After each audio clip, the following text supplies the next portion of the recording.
Siamo con Coco Argibai, nuovo arrivo, anzi il ritorno al Mistral Carini, hai già esordito per la seconda volta, intanto che squadra hai trovato?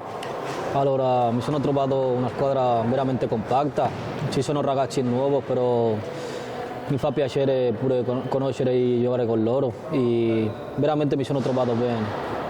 Sei arrivato e subito una partita importante, una bella vittoria dopo anche un po' di sofferenza contro il Villaurea Monreale, però poi alla fine qual è stato il segreto per vincere? Io penso che alla fine c'è stato personalmente penso che la voglia di vincere, che si deve vincere questa partita al 100% perché sennò tanto Mazzara come Soperato ci andavano più sopra e dovevamo vincere. Alla fine abbiamo morto nel campo, capito?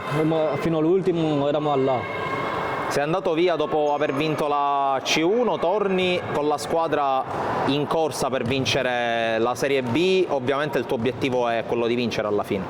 Sì, alla fine mi hanno contattato per questo, per vincere il campionato, per salire a Serie A2 e questo è l'obiettivo. Io alla fine devo lavorare, voglio donare quell'arma in più alla squadra, se la posso donare e devo fare tutto lo possibile. Ultima domanda, sabato qui arriva Ladrano, all'andata tu non c'eri ancora, è arrivata una sconfitta pesante nel risultato perché la squadra ha giocato bene, che partita pensi che ci sarà? Ci sarà una partita tosta sicuro, al 100%, sì, penso mi hanno detto, io la partita non l'ho visto, però mi hanno detto che i ragazzi corrono tanto e dobbiamo donare pure il massimo, ora fino alla fine del campionato perché non possiamo rischiare. Dobbiamo stare là sopra fino alla fine e decidere il campionato noi, dipende da noi il campionato.